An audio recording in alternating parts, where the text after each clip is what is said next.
Children, if I say, Preet said, I like drawing. And if I say, Preet said that she likes drawing. What do you understand by that? Yes, you guessed it correctly. I'm talking about direct and indirect speech. That is, I'm talking about narration. So my dear children, in this video, I will be explaining you about narration. Okay children? Before moving ahead, let's learn what narration is. What do we mean by narration? Children, we have oftenly studied when the teacher tells you that narrate a story. That means after reading the chapter, when you are asked to narrate the story, that means indirectly you have to explain the entire chapter or the story. So in the similar manner, narration is a topic in which we talk about the indirect conversion of the direct words.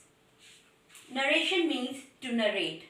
Narration is a word that is taken from a Latin language which means to tell. Now what to tell? Children, in narration we have studied that there are two types of speeches, direct and indirect. Looking toward the sentence, Lawrence said, comma, inverted commas open, I like the book. This is a direct speech because here we are talking about the direct words of Lawrence that I like the book. But how can we say this is a direct speech? Because this is a sentence where Lawrence is a subject, said is a reporting verb, comma, inverted commas are open, under which the direct words of the speaker are written. Then, when we talk about the indirect speech, Lawrence said that he liked the book. That means when we are talking about the indirect speech, in this, Lawrence is a subject. We are having the reporting verb said. Okay. And then we are introducing a conjunction over here, that is that, in order to remove this comma.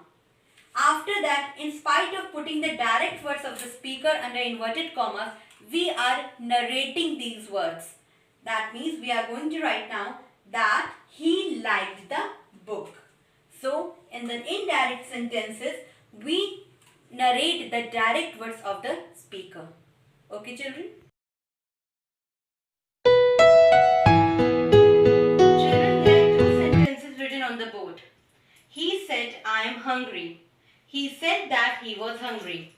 So children, this sentence, he said, I am hungry, is a direct speech. Why? Because in this sentence, we are speaking the exact words of the speaker. Whereas, in this sentence, he said that he was hungry, we are conveying a message that yes, he said that he was hungry. So we are not quoting the direct or the exact words of the speaker. So what is the difference between direct speech and indirect speech, or indirect speech is also known as reported speech? Children, indirect speech, it has a reporting verb within it which is separated by a comma, and the reporting speech will always be enclosed within the inverted commas. Whereas in the indirect speech, we don't have any reporting verb, we don't have any comma, and we don't have any inverted commas enclosing the words of the speaker. Children, let's discuss about the rules for changing direct speech into indirect speech.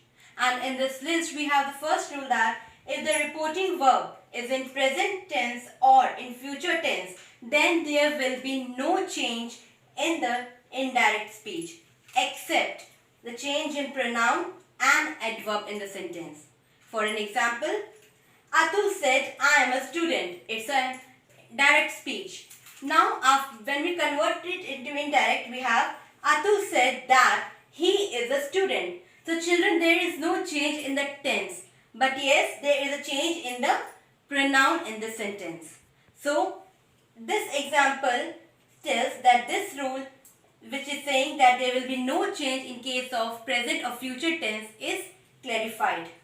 Clear, children? As we all know, there are four kinds of sentences: assertive, interrogative, imperative, and exclamatory. When we talk about the assertive sentences, we are talking about the statements. Okay, and these assertive statements or sentences are introduced by the conjunction that in indirect speeches. For an example, he said, I'm going home. This is a direct speech, and when we will convert it into indirect, it will be he said that he was going home. Clear? Now moving toward the second kind of sentences, we have interrogative. Interrogative, we all know that these are the question statements. These question statements are of two kinds, in which we answer in yes or no, and in which we do have question words that are WH words. If we talk about is or no statements, in the direct speech, for an example, if we have he said, is he a doctor? Then the conversion would be he asked whether or if any of the two words you can take, he was a doctor. That means these yes or no statements, when they are converted into indirect speech, they are introduced by if or whether. Talking about WH question words, for an example, if we say, he said, where are you going? So, when this sentence will be converted into indirect speech, the conversion would be he asked, because he is asking a question. So, Z reporting verb will be converted into asked. He asked, where was I going? Okay, so in this, the conversion will be made like this. Is it clear, children? Now talking about the imperative sentences. These sentences we all know are the sentences in which we give a command, we make request, or we do give advice.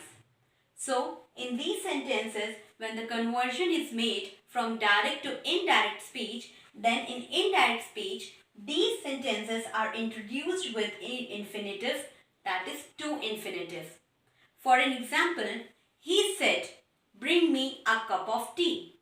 Now when this statement will be converted into indirect speech, the conversion would be he requested. The reporting verb said will be converted into requested because he is making a request. He requested me to bring a cup of tea. Clear? Now children, talking about the exclamatory sentences. When we talk about exclamatory sentences, we have three types of sentences.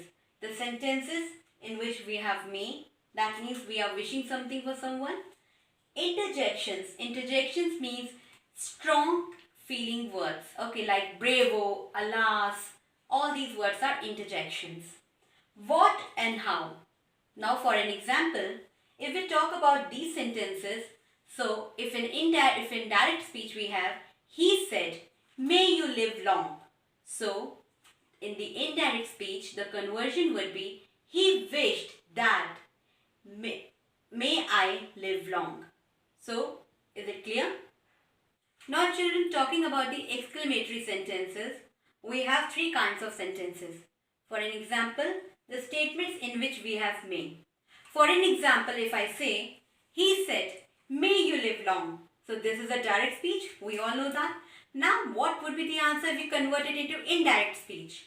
The answer would be, he wished that you may live long. So that means then when we convert may statements, we use the word wish, that we are wishing something for someone. Now interjections. Interjections are the words like bravo, alas, means the words that exclaim or that show a very strong feeling. For an example, if we say, the captain said, bravo, we won the match. So, when the conversion will be made, the statement will be like, the captain exclaimed with joy that they had won the match. Now coming to the third and the last kind of sentence, what and how. So, for an example, if we say, he said, what a horrible scene. Then the converted sentence into indirect would be, he observed that it was a horrible scene. Clear, children? Now children, moving ahead, we will be talking about changes in tenses. While converting the sentence from direct speech to indirect speech, we have some changes required in tenses. For an example, But if a sentence is in simple present tense, when it will be converted into indirect, then the tense of the sentence will change and it will be changed into simple past tense. For an example, Ritu said, "This is a good poetry." In the simple past tense, it would be, Ritu said that was a good poetry. Okay, children. Now, if the direct speech sentence is in present continuous, then it will be converted into past continuous. For an example, Ricky said, "I am waiting for my result." It's a present continuous sentence, and when it will be converted into indirect speech, it will be, Ricky said that he was waiting for his result. Now children, the sentence is, Neeru said, "We have done our work." This sentence is in present perfect. Now when this speech will be converted into indirect speech, then it will be converted into past perfect. And the conversion would be, Neeru said that they had done their work. Okay? Simple past tense sentences are converted into past perfect. For an example, Tamanna said, "Preet gave me a surprise." This speech is in simple past tense. When we will convert it into indirect speech, it will be converted into past perfect. And the answer would be, Tamanna said that Preet had given me a surprise. Okay, children? So, children, moving ahead, we have a sentence, Viru said, "I was reading a novel." This speech is in past continuous. When this direct speech will be converted into indirect speech, the answer would be, Viru said that he had been reading a novel. Now when we talk about past perfect or past perfect continuous changes, then there will be no change in them except the changes regarding pronoun and adverb. Now my dear children, let's talk about modal auxiliary verbs. What changes do we make while the conversion is made in these sort of verbs? Let's see that.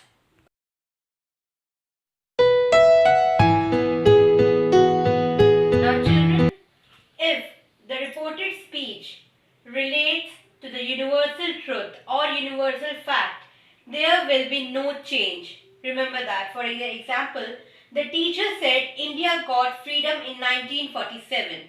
This is the truth. So when the conversion will be done into indirect speech, the sentence will be, the teacher said that India got independent freedom in 1947. So children, you can see that there is no change when the conversion is being made. Okay? Children, interrogative sentences. The sentences that are related to asking the questions. Now, in narrations, we are going to study about changes in sentences, in which interrogative sentences we will be taking up first. Now, how to do the conversion of interrogative sentences into indirect speech. When we convert interrogative sentences into indirect speech, we need to keep few things in mind. The first thing is that the reporting verb said will change into ask, inquire, demand, etc. Second is, now we all know that interrogative sentences are of two types. WH question words, okay, and yes or no questions. Now, when we talk about yes or no type of sentences, in those sentences, if or whether will be used to introduce the reporting verb. And because these sentences will begin with auxiliary verb like was, were, am, etc.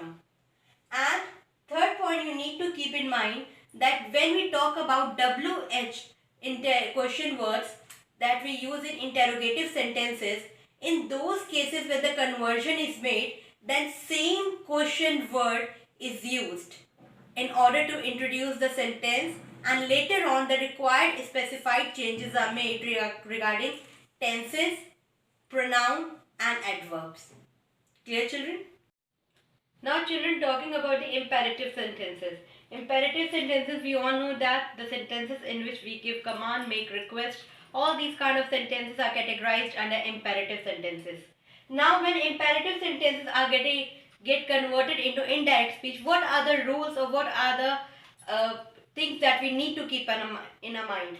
The first thing we need to keep in mind is that the reporting verb said will get converted into order, request or these kind of imperative words. The verbs indicating commands will be changed into infinitives. Okay. Do not will be converted into not to, and that will not be used in imperative sentences, rather than we will be using to.